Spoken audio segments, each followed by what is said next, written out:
Hello दोस्तों, मैं अवनीश कुमार। आज मैं आप लोगों को भारत का प्रस्तावना के बारे में बताने जा रहा हूं। अमेरिकी संविधान विश्व का पहला लिखित संविधान है जिसमें प्रस्तावना को सम्मिलित किया गया है। भारत के संविधान का प्रस्तावना पंडित नेहरू के द्वारा संविधान सभा में 13 दिसंबर 1946 को पेश किए गए उद्देश्य प्रस्ताव का ही परिवर्तित और संशोधित रूप है। हमारे प्रस्तावना की भाषा ऑस्ट्रेलिया के संविधान के प्रस्तावना की भाषा से मिलती जुलती है।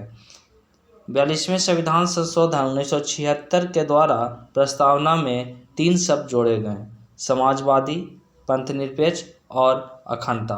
प्रस्तावना के मूल तत्व: संविधान अधिकार स्रोत। प्रस्तावना हमें यह स्पष्ट रूप से बताती है कि संविधान अपनी शक्ति भारत के लोगों से ही प्राप्त करती है। राज्य की प्रकृति: प्रस्तावना बताती है कि भारत एक संप्रभुत्व, समाजवादी, पंथनिरपेक्ष, लोकतंत्र तथा गणराज्य होगा। संविधान का उद्देश्य: प्रस्तावना के अनुसार लोगों में न्याय, स्वतंत्रता, समानता एवं बंधुत्व को बढ़ाना है। संविधान को अपनाने जाने की तिथि: प्रस्तावना स्पष्ट रूप से 26 नवंबर 1949 को संविधान को अपनाने जाने की तिथि के रूप में उल्लेखित करता है।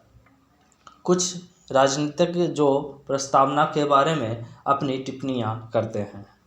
स्वामी अय्यर: प्रस्तावना हमारे सपनों एवं विचारों का ही प्रतिनिधित्व करती है। एम हिदायतुल्लाह: प्रस्तावना हमारे संविधान की आत्मा है। के एम मुंशी: प्रस्तावना हमारे संपूर्ण प्रभुत्व संपन्न लोकतांत्रिक गणराज्य की जन्म कुंडली है। सुप्रीम कोर्ट के: प्रस्तावना हमारे संविधान का सार है। के संविधान में वर्णन करने वाला हूँ।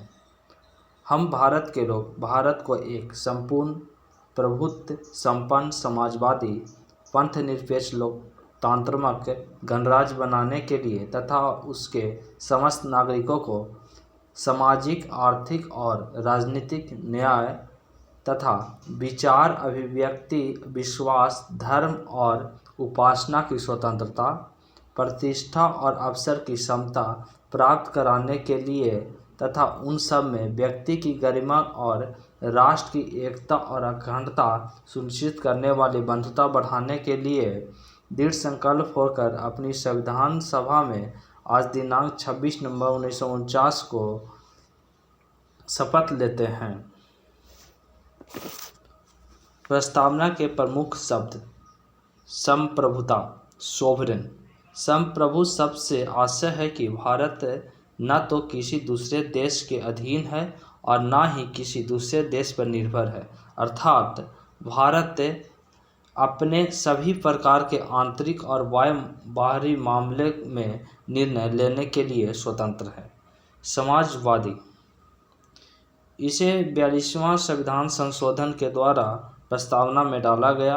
हालांकि पहले भी भारत के संविधान में डीपीएसपी के रूप में समाजवादी लक्षण मौजूद था। भारतीय समाजवादी लोकतांत्रिक समाजवादी है, न कि मार्क्सवादी समाजवादी। लोकतांत्रिक समाजवाद मिश्र अर्थव्यवस्था में विश्वास करता है, जहां सार्वजनिक एवं निजी क्षेत्रों दोनों साथ साथ मिलकर काम करते हैं। पंथनिरपेक्ष: भारतीय संविधान संदर्भ में पंथनिरपेक्षता के 2 अर्थ हैं। भारत एक राष्ट्र के रूप में किसी धर्म विशेष को मान्यता नहीं देती है। दूसरी, भारत एक राष्ट्र के रूप में सभी धर्मों का समान रूप से आदर करता है। लोकतंत्र, डेमोक्रेसी: भारत में अप्रत्यक्ष लोकतंत्र है, अर्थात जनता सीधे सीधे कानून प्रक्रिया में भाग नहीं लेती है, बल्कि जनता के चुने हुए प्रतिनिधि कानून निर्माण करते हैं। इस प्रकार के लोकतंत्र को प्रतिनिधि मूलक लोकतंत्र भी कहते हैं। प्रतिनिधि मूलक रिप्रेजेंटेटिव डेमोक्रेसी भी 2 प्रकार के होते हैं: संसदीय और राष्ट्रीय, parliamentary form of government and presidential form of government. Bharat में संसदीय प्रतिनिधि मूलक लोकतंत्र है। गणतंत्र यानी रिपब्लिक। गणतंत्र के दो भागों में बांटा जा सकता है, राजतंत्र राजशाही तथा गणतंत्र। गणतंत्र में देश का सर्वोच्च व्यक्ति हमेशा प्रत्यक्ष या अप्रत्यक्ष तरीके से एक निश्चित अवधि के लिए चुने जाते हैं। कुछ महत्वपूर्ण वाद जो कि प्रस्तावना के लिए हुआ, जिसमें पहला रिवेरिवरी यूनियनवाद 1960 ईस्वी। इस केस में सुप्रीम कोर्ट ने कहा कि प्रस्तावना संविधान का भाग नहीं है, हालांकि सुप्रीम कोर्ट ने इसे संविधान का सार माना। केशवानंद भारतीवाद 1973। इस केस में सुप्रीम कोर्ट ने प्रस्तावना को संविधान का भाग माना। उसके अनुसार संविधान के सभी उपबंधों को पारित करने के पश्चात संविधान सभा में प्रस्तावना को अलग से पारित किया गया था।